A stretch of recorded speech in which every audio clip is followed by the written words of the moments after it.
Euromaxx highlights. And here's your host, Karin Helmstedt. Hello there and welcome to our highlights of the week, which this time around happen to include the following stories. Crime Queen, Germany's best-selling author Nele Neuhaus and her latest mystery. Sea Special, tourists search for elusive lobster off the coast of Sweden. And pedal pro German mountain biker Amir Kabbani is riding high. Well, she lives in Western Germany in the beautiful Taunus forest, not far from the city of Frankfurt. And for some time now, German crime writer Nele Neuhaus has worked along the old maxim of write what you know. Now, this means she centers her crime fiction stories in her own backyard. And it's a strategy that seems to be paying off as her readership has grown dramatically and her novels have now been translated into some 20 languages. Well, we met up with her to talk about her dream career. The scene. A murder investigation in a bar in the central German Taunus region. It's the location of a suspect's alibi in Nele Neuhaus's latest book, Böser Wolf, which means Big Bad Wolf. Her mysteries, set in the Taunus region, incorporate real places from her own life. It's really nice here and just around the corner. I often come here with my dog and I eat here too if I don't feel like cooking. It seems natural to use it as a setting in my novels. Local readers get a kick out of it. For everyone else, it's just another setting, but it has a real meaning for me. Nele Neuhaus gets her inspiration from the Hessian spa town of Bad Soden in the Taunus. The 45-year-old author has lived here since her childhood. She was already writing stories when she was 5. In 2005, she published her first book, Unter Haien, which means Among Sharks. It's set in New York. But her big breakthrough came in 2009 when she decided to write mysteries that unraveled on her doorstep. One afternoon, I suddenly thought, why do all the work of figuring out what places they're all in? Why not use what's actually there? Nele Neuhaus has just launched her latest Taunus crime novel at the Frankfurt Book Fair. This is the 6th murder mystery for detective duo Pia Kirchhoff and Oliver von Bodenstein. This time they have to solve the murder of a 16-year-old girl whose corpse is washed up on the shores of the Main River. Nele Neuhaus has sold more than 3.5 million books and has been translated into about 20 languages. But she had to work hard for her success. She started out by marketing her own books. There's such a to-do about me and my book this time, and this huge display of the book outside, that I can't help remembering the fairs 5 and 6 years ago, where I walked from publisher to publisher with my book under my arm. It's an incredible development, every writer's dream. Nele Neuhaus's regional crime stories have a huge fan base. It's a genre that's growing more and more popular in Germany. I like regional literature in general because it writes about things you know as a reader. That's the real appeal. You can identify with them better. I especially like it when you discover a place you don't know and can go and visit it. More than 200 new regional crime novels are launched in Germany every year, like Jacques Berndorff's novels that take place in the Eifel region, or the Commissioner Kluftinger series set in Bavaria's Allgäu region.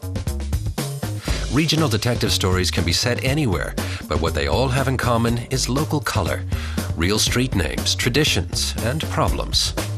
Henning Manka's Wallander series in Ystad, Sweden, and Donna Leon's Venice crime stories have a real regional flair. Hildegard Gansmüller runs a murder mystery bookstore in Frankfurt. She says demand for regional detective stories is growing. The reason the regional detective story is so successful is that it combines the familiar with a strange and exotic situation.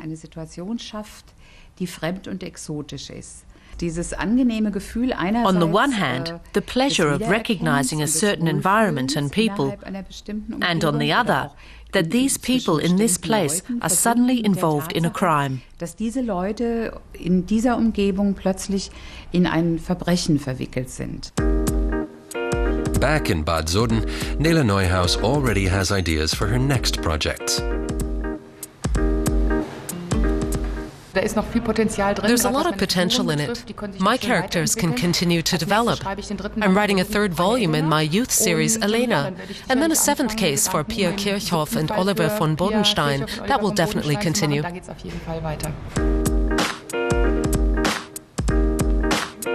In the coming months, Nele Neuhaus will be on a reading tour around Germany. Her new novel will soon be translated into other languages. British street artist Slinkachu is best known for his little people. He uses macro photography to alter the perspective on miniature scenes that he creates, often with very absurd, humorous or even sinister subject matter. Well, after starting in London, he's now taken his little people travelling, and the result is a brand new book called Global Model Village and a pair of exhibitions in London and New York. A merchant on the way to market. A woman on a shopping spree. A banker in the throes of a midlife crisis. Children walking on a tightrope on the way to school. And a brutal crime revealed in the snow. They're all part of a series of miniature installations crafted by British street artist Slinkachu. The project's always been about people feeling small, alone, isolated, and anonymous in a big city. So the scale of the figures just accentuates that kind of idea. The idea we all have when we live in a city, and although we're surrounded by millions of people, sometimes we can feel quite small. To compose his scenes, Slinkachu uses toy figurines and found objects, and sets them in the urban landscape.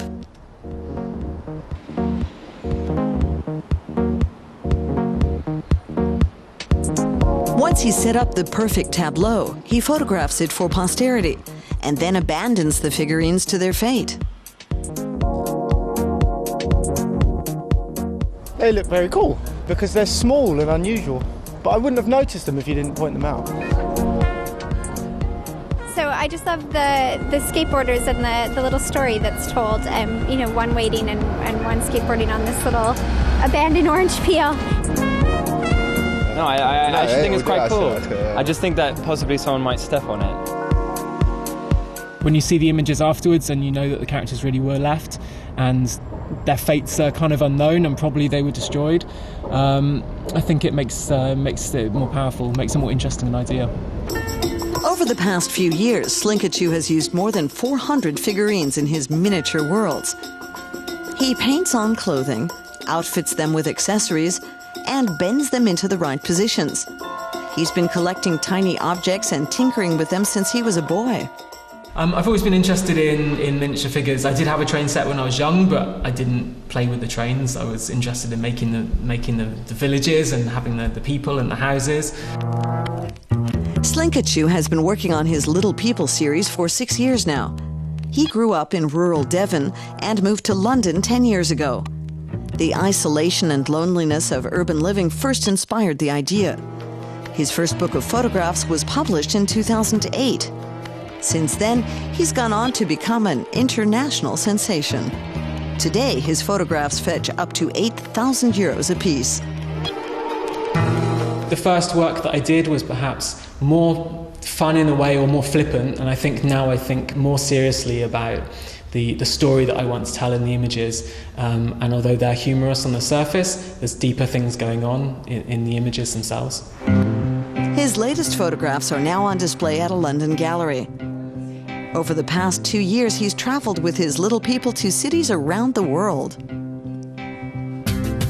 The stories they tell straddle an alternate reality, somewhere between hope and despair. From rice farmers in Beijing to a disappointed activist in Moscow to a woman suffering from HIV in Cape Town, the plight they express is universally understood. Putting the people in different cities around the world, I think you get that aspect that although these places are thousands of miles away sometimes and the cities are very different, actually in some ways they're very similar. And the problems that the characters have are very similar to the problems that we might have in a city. Pretty much all the cities are the same. Eleanor Forster is a fan of Slinkachu's work.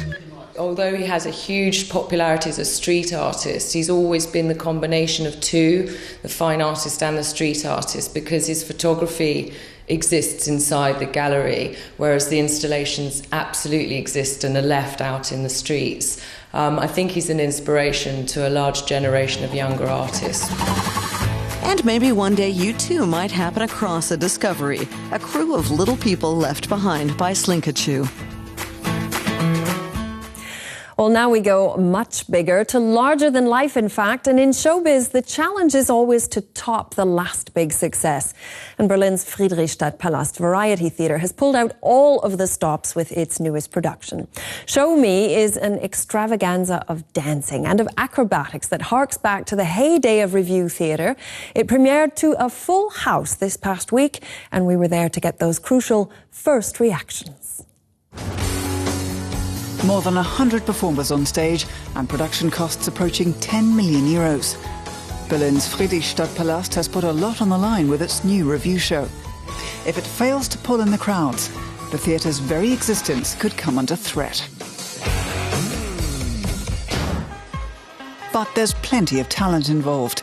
Director Roland Welke is an old hand, and French fashion designer Christian Lacroix did some of the costumes.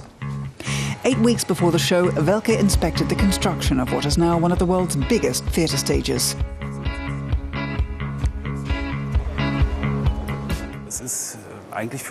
For a grown-up, it's the biggest playground there is. It's not just a dream factory, but in actual square meters, it's the biggest surface on which you can turn dreams into a reality. The dance company is at the heart of this dream. 12 choreographers worked on the new show. Welke's job is to combine their input into a single creation.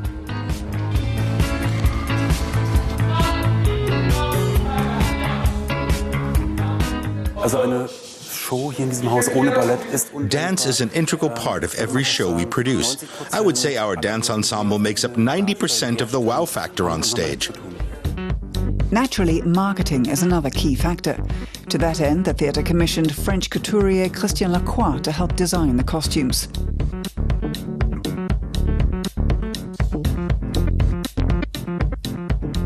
I love to mix and match things from the past with things from nowadays. It's why I'd like to have some little tutu made with glass or mirror or very modern things. And we borrowed a lot of old embroideries here in the fundus.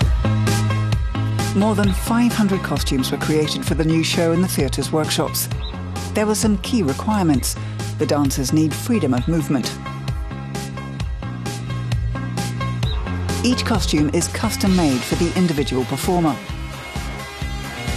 After 2 years of preparations, the premiere on Thursday night attracted a sellout crowd of 1,900.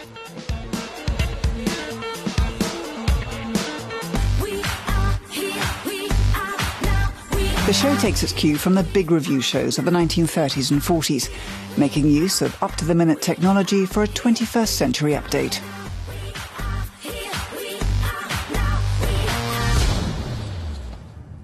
Fabulous. I'm really impressed. Such incredible ideas and great costumes. They have good timing, which is so important for a show. And of course, excellent dancers too. It's the best thing I've ever seen. For me, it's an absolute masterpiece. With great music, fantastic actors. It's really magical. A highlight is the 25-meter high waterfall that serves as a backdrop for an acrobatic performance.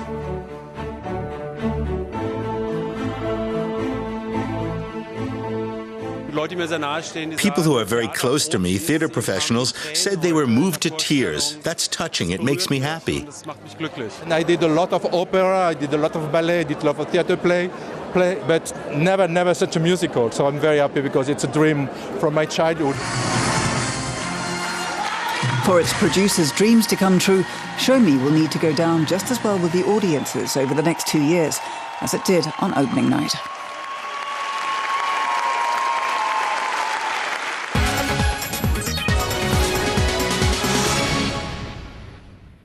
Well, once upon a time, it used to be cheap. And until about the mid-19th century, lobster was used as fertilizer and as fish bait. And the only people who actually really ate it were the poor. So no wonder that these shellfish had such a lousy reputation, seeing as they are the garbage cans of the deep. But times have certainly changed, and lobster has clawed its way to the highest of price classes on gourmet menus, which means that actually fishing for one has also become an exotic experience, and that's one that you can pay to have in Sweden. A stunning coastline and picture-perfect villages. The Bohuslän province on Sweden's western coast. This is where you'll find the fishing village of Fjällbacka, famous for its lobsters. The fall is lobster season. For fishermen like Per Karlsson from neighboring Grebbestad, it's a busy time. It's more people here when the lobster fishing starts, because the people who live in summer house, they come back after the summer and live here for 1 or 2 weeks just for fishing little lobster and eat lobster, of course. And because the shellfish are so popular with tourists from Sweden and other European countries, Per Karlsson came up with the idea of the lobster safari. For around 10 years, he's been running 2-hour trips, notching up around 300 guests each season. Today, he's taking out a team of lawyers from the southern Swedish town of Jönköping. I won't be disappointed if we catch no lobster. If I can get some sun and enjoy the sea, then I'm fine. Luckily, there's an abundance of sun, making it an optimal day for the journey among the rocky islands. Per Karlsson used to come here fishing as a child and knows the area well. We go out here. Here is Fiskholmen, Fish Islands. And we go south like this and back here. It's about 2 hours. Karlsson has marked the sites where he has sunk lobster traps. Swedish regulations only allow lobster fishing between the end of September and mid-December. The sea is around 20 meters deep. Hauling up the traps can be strenuous work. It's quite heavy, but I'm a strong man. The exertion seems to have paid off. There's a lobster in the trap. But this one won't end up in the cooking pot. This one is a girl, and you see they have room here. So, bye-bye. Bye-bye. That's something else laid down by Swedish fishing regulations. The trap is returned to the water with a few tasty morsels as bait. It's salted herring. The lobster feel the smell and go in here and try to eat some herring, and after that I go in here. And here they couldn't go out when they are in here. Before Per Karlsson throws the trap back in, he waits for instructions from the cabin. His brother Lars is using sonar equipment to monitor the seabed. I have to see in the bottom to find stones. The lobster lives in stones.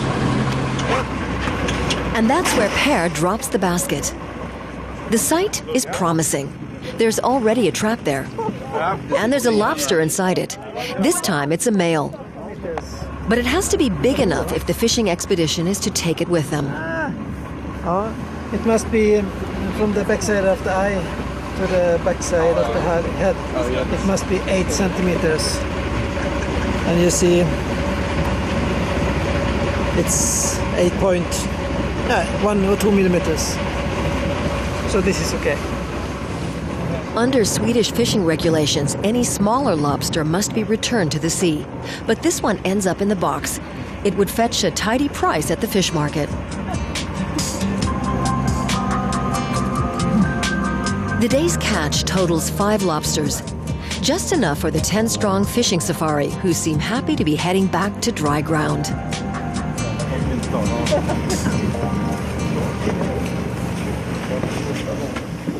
At the boathouse, Lars Karlsson starts preparing the seafood. He boils the lobster in lightly salted water for 10 minutes. That gives the shell its typical bright red color.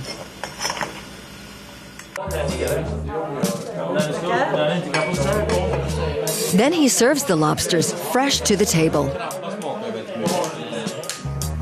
But there's one last step before everyone can tuck in. You just have to go to the right pieces and know how to break the legs, so to speak, and to crush the bone. A lobster safari costs around 220 euros, including accommodation and lobsters. Catch your own seafood off Sweden's spectacular western coast. Lobster season runs until the middle of December. Well, we finish off with Amir Kabbani, who is what they call a freerider. And that means the 23-year-old from Rheinland-Pfalz spends his days doing breakneck tricks on specially tuned mountain bikes. Now, it's a little bit like acrobatics on a bike. And the great part is that he's managed to turn his hobby into a relatively lucrative profession. So our reporter went to see what his daily workout looks like.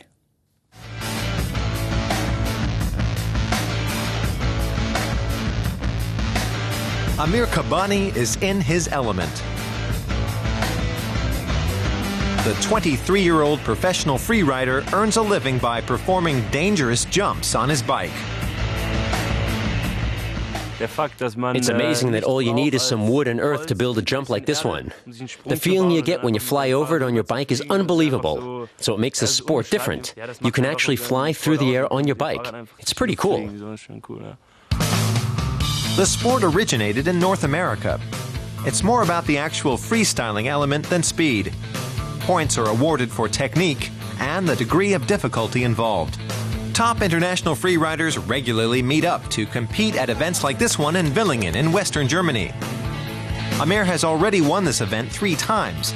He's competed in 50 international competitions in all, winning 18 to date. I think my riding style is what makes the difference. I'm pretty confident about my tricks, so when it comes to the competition, I can show what I'm capable of. Amir lives in Boppard in Western Germany. Inspired by mountain bike videos, he took up the sport at 13. He started competing at the age of 16 and decided to go pro. Today, he ranks among the world's best freeriders. Freeriders use special mountain bikes made of carbon and aluminum. They can cost up to 6,000 euros. Amir has 6 of them. He gets the individual parts from sponsors and assembles the bikes himself. Free riding is a lot about being cool. It's also high risk. You can't compare it to something like soccer or racing where you just train and train. Our sport has reached a really high level. And for me, it's a really time-consuming job.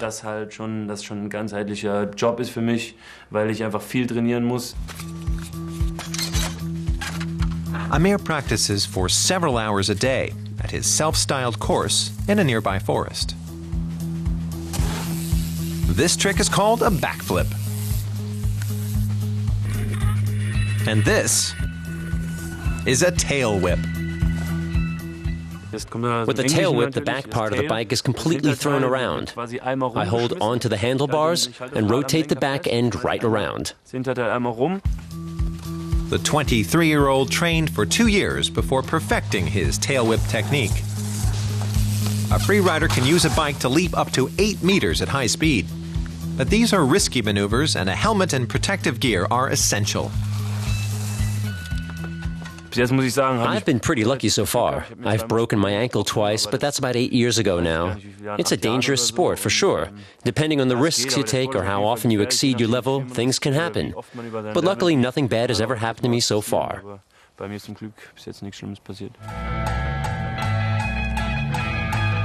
As a professional freerider, Amir lives off sponsorship and prize money. He can win up to 20,000 euros at some of the top-level competitions. And he also tries to sell professional video clips. Amir says he wants to keep on competing until he's 30. I don't earn as much as a soccer player. My annual income is more like what they spend in a single evening, but I can live off it. I pay my bills and still have a bit left over. It's okay. I mean, I've made my hobby my career. It's okay.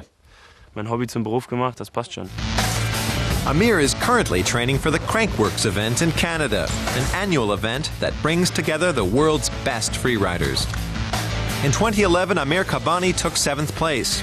Next year, he aims to be #1. Well, that's all for this edition of our Euromaxx highlights. So until next time, from all of us here in Berlin, take good care and thanks very much for watching. Tschüss and auf Wiedersehen.